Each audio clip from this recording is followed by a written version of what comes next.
Amen po ba? Now, balik tayo na sa Deuteronomy chapter 29, verse 29. Makikita po natin dito, meron pong dalawang bagay. Katulad na sinabi ko kanina, meron pong lihim na para lamang po sa Diyos.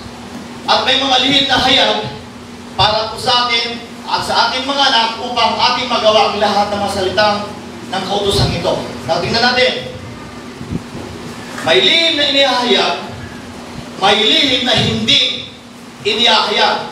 Yung lihim na hindi inihahayag, yun po para sa Diyos.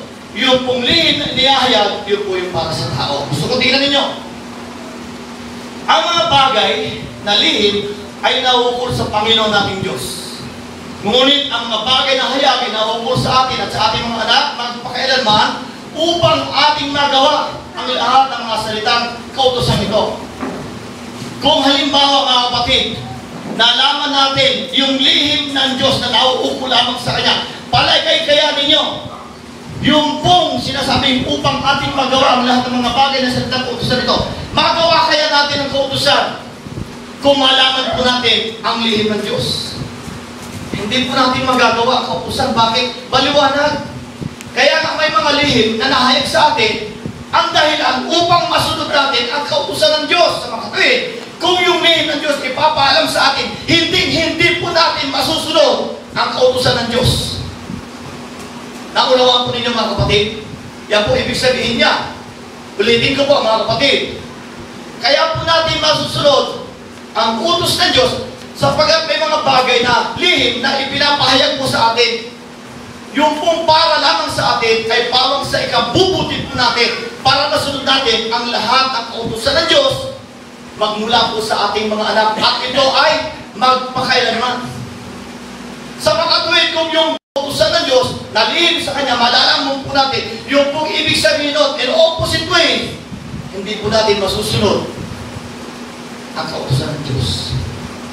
Tingnan nyo mga kapatid kung gaano kahalaga ang pagsunod sa kautusan ng Diyos. Bibigyan ng din ng Diyos kung paano pagsunod sa kautusan ng Diyos. Joshua chapter 1 verse 8, tingnan po natin.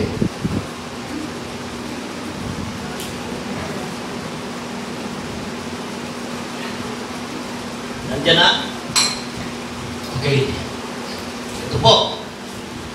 Isa-isahin natin, ha? Ang aklat na ito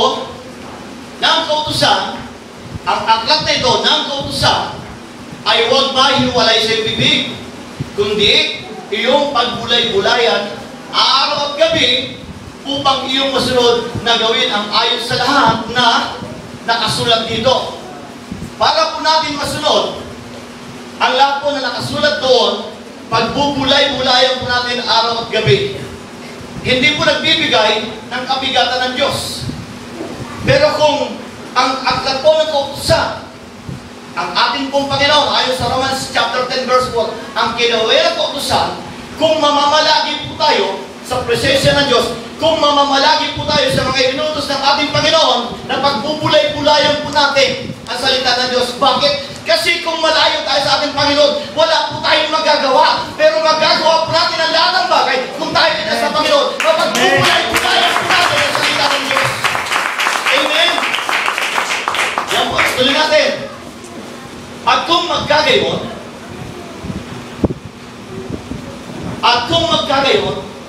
magtatamo ka ng mabuting kawakasan.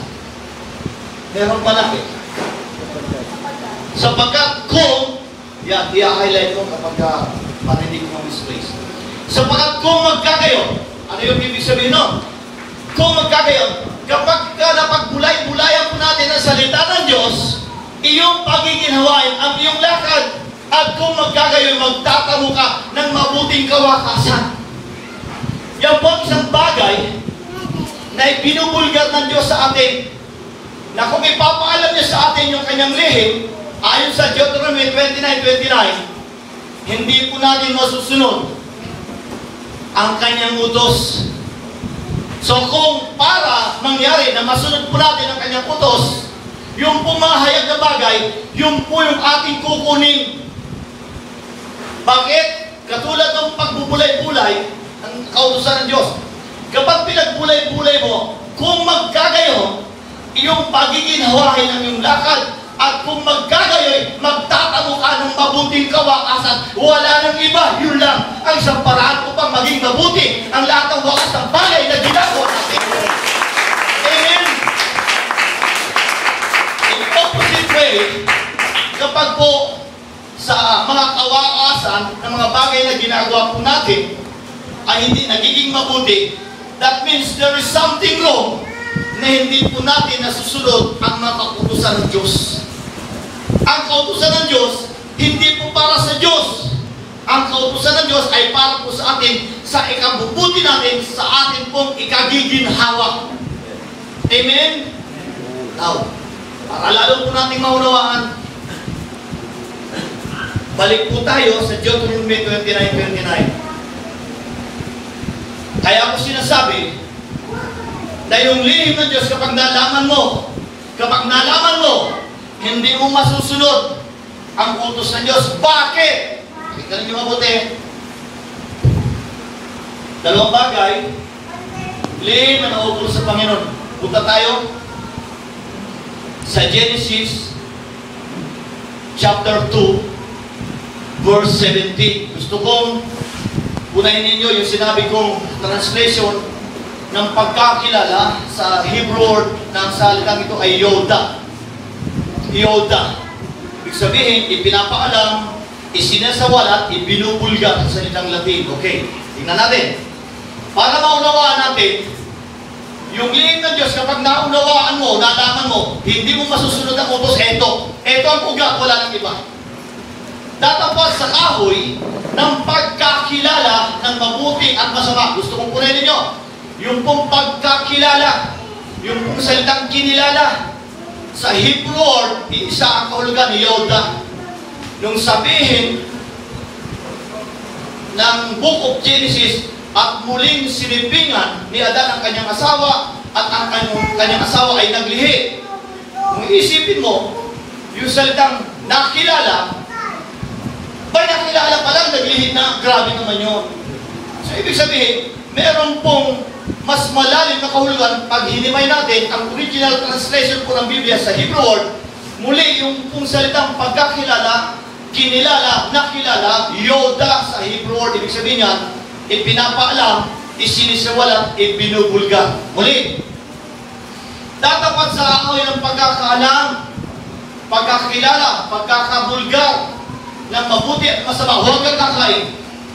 Ibig sabihin, kaya hindi ipinag-uutos ng Diyos na huwag kang kumain nun kasi makakaalam ka ng mabuti at masama. Kapag nalaman mo ang mabuti at masama, malalaglag ka sa kasalanan. Kaya hindi ka